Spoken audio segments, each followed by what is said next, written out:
욥은 자신에게 닥친 재난과 관련해서 자신의 의로움을 굳게 확신하고 있었기 때문에 그 문제를 가지고 하나님과 변론하기를 원했습니다.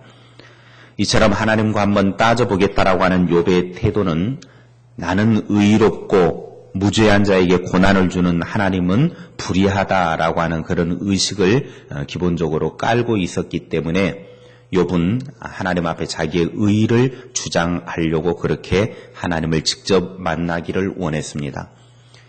그러나 욥이 하나님 앞에 자기의 의를 주장하기 위해서 욥을 만나기를 원했지만 욥은 하나님을 만나는 순간 아무 말도 하지 못했고 자기는 의롭지 못하고 철저하게 죄인된 모습을 발견하게 되었습니다.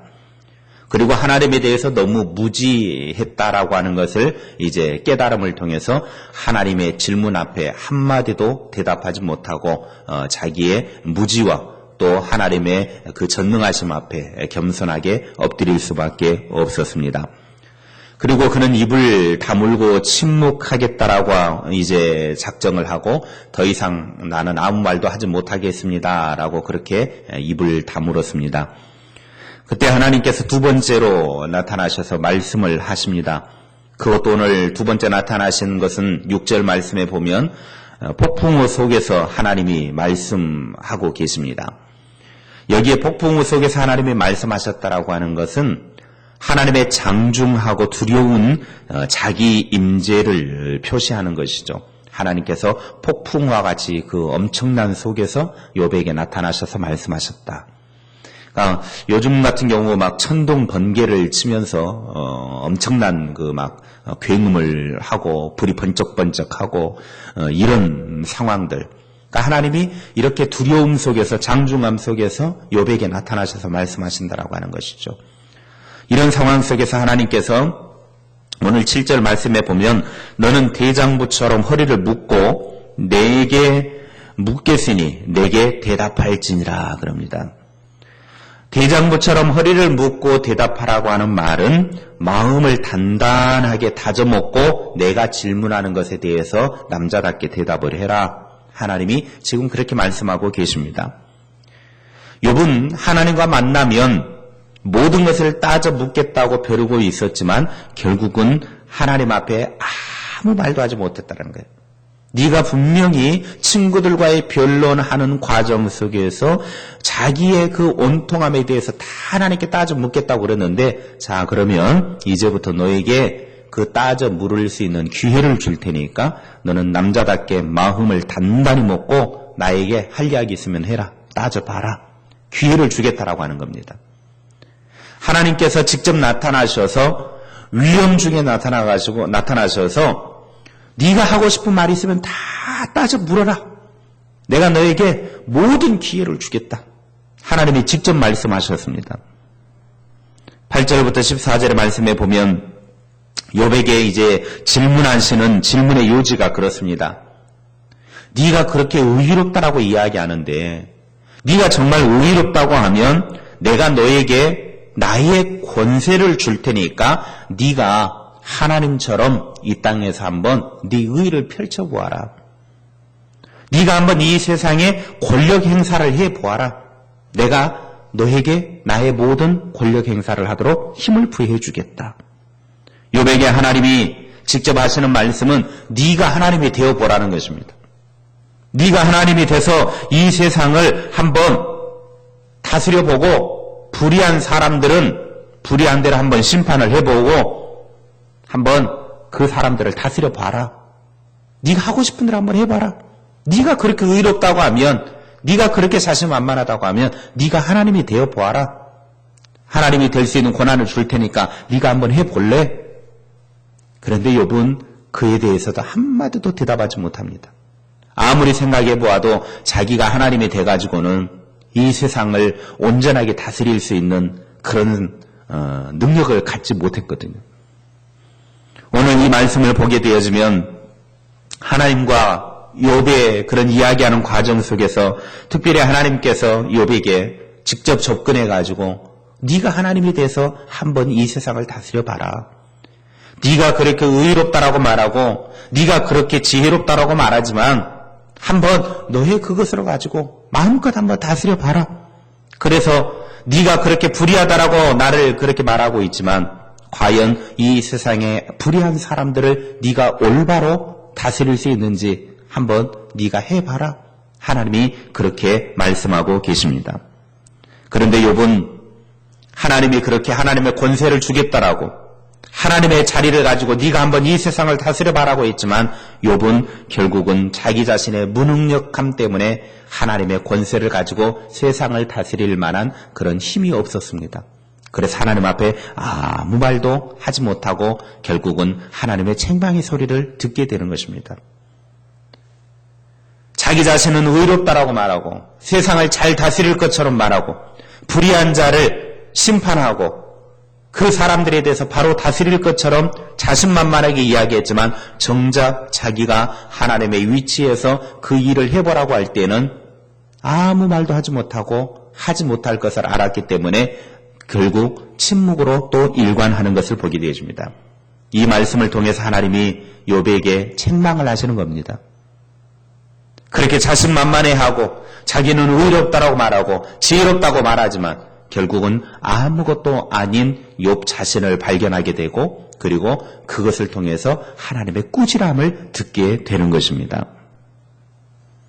하나님은 욥에게 인간이 얼마나 비천하고 무능력한 존재인지를 이 말씀을 통해서 지적해 주는 것입니다. 인간이 아무리 똑똑하다고 해도 아무리 잘났다고 해도 결국은 한계가 있는 인간이라는 것이죠. 내가 나를 보았을 때는 뭔가 좀 거대한 일을 할 수 있을 것 같지만 전체를 놓고 보았을 때는 하는 일이 그리 내가 원하는 대로 되어지지 않더라고 하는 것입니다. 그래서 사람들은 자기 자신의 생각이 옳다라고 말하고 그것이 다 똑똑한 것처럼 그렇게 말하지만 조금 더 넓게 보면 그것이 다 옳은 것도 아니고 그것이 다 똑똑한 것도 아닙니다. 욥은 자기가 옳다라고 주장했고 자기가 지혜 있다라고 그렇게 말했지만 그러면 하나님이 나타나셔서 하는 말이 내가 너에게 이 모든 땅을 이 모든 세상을 다스릴 권세를 줄 테니까 네가 한번 해봐라. 그 순간 깨달아 아는 것입니다. 악한 사람들, 불의한 사람들 그들을 내가 어떻게 다 처리할 것인가. 결국은 자기 자신이 너무나 한계가 있는 존재이고 하나님처럼 할 수가 없다라고 하는 것을 깨닫게 되어지는 것입니다. 10절 말씀에 욥에게 하는 말씀이 너에게 능력이 있다면 고난과 질병으로 상처투성인 너를 한번 고쳐보라 그랬습니다. 네가 능력이 있다고 하면 한번 네가 고난으로 당한 그 모든 상처투성인 너의 질병과 너의 모든 무너졌던 삶 네가 한번 고쳐봐라. 네가 한번 구원해봐라. 그런데 욥은 아무리 생각해봐도 그렇게 할 수가 없거든요. 인간의 미천함을 하나님은 이런 말씀들을 통해서 지적해주고 있는 것입니다. 자기 스스로의 능력으로 자신을 꾸밀 수 있다고 하면 그렇게 해보라고 하는 하나님 말씀 앞에 자기 자신을 그렇게 할 수가 없거든요. 11절부터 13절의 말씀에도 네가 온 세상을 심판할 능력이 있다고 하면 한번 해보라고 도전합니다. 한번 세상 심판해봐라. 하나님께서 교만한 자를 찾아내어 낮추시고 심판하는 것처럼 적절하게 한번 심판을 베풀어 보라는 것입니다.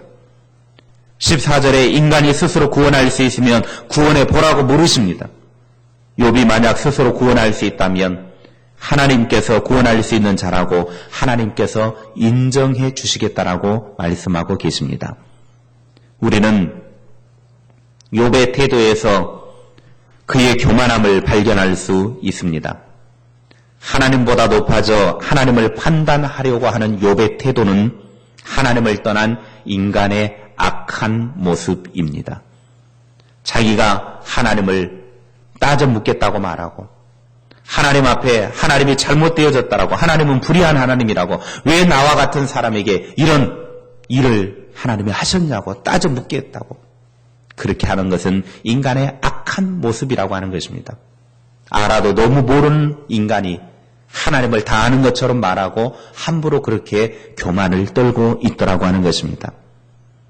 이런 인간에게 하나님은 적극적으로 개입하셔서 하나님이 이 모든 것들을 정리를 해주시죠. 너희는 피조물에 불과하다. 오늘 우리를 향하여 이 욥기를 통해서 들려주시는 말씀이 바로 그것입니다. 전능하신 하나님, 무한하신 하나님 앞에서 우리 인간은 지극히 한 점과 같은 부족한 인간이라는 것입니다. 그런데 그렇게 부족하고도 연약한 인간이 자기의 삶을 살아가는 삶 속에서 자기가 하나님처럼 생각하고 자기가 모든 것을 다 아는 것처럼 이야기하고 교만하며 살아갈 때가 너무나 많이 있더라는 것입니다. 그리고 하나님을 함부로 평가하더라는 것입니다. 우리는 그리할 수 없다라고 하는 것을 이 말씀을 통해서 가르쳐주고 있는 것입니다. 욥이 자기 자신이 생각했을 때 하나님은 불의한 하나님이다. 하나님 앞에 내가 따져 물어야 되겠다. 모든 것을 아는 것처럼 그렇게 이야기했지만 하나님을 만나는 순간 자기 자신이 아무것도 아니었고 자기가 아는 것은 지극히 일부분이었고 너무나 연약한 존재였다라고 하는 것을 깨달아 아는 것처럼 오늘 우리들도 하나님 앞에서는 아무것도 아니고 하나님이 정말 우리 앞에 나타나셔서 말씀하시면 우리의 부족한 모습들을 밝히 볼 수 있다라고 하는 사실을 깨달아 알기를 바랍니다. 그래서 늘 우리는 하나님 앞에 겸손하고 하나님의 도우심을 구하고 은혜 가운데 세워져가는 겸손한 하나님의 사람들, 그래서 하나님의 은혜를 누리며 살기에 늘 그 은혜를 구하며 그 은혜 속에서 살아가는 우리 모든 삶이 될 수 있기를 바랍니다. 하나님은 겸손한 자를 사랑하십니다. 하나님은 겸손한 자에게 은혜를 부어주십니다. 우리 모두가 하나님 앞에 겸손하게 하나님의 은혜를 누리는 그런 주의 사람들이 될 수 있기를 바랍니다.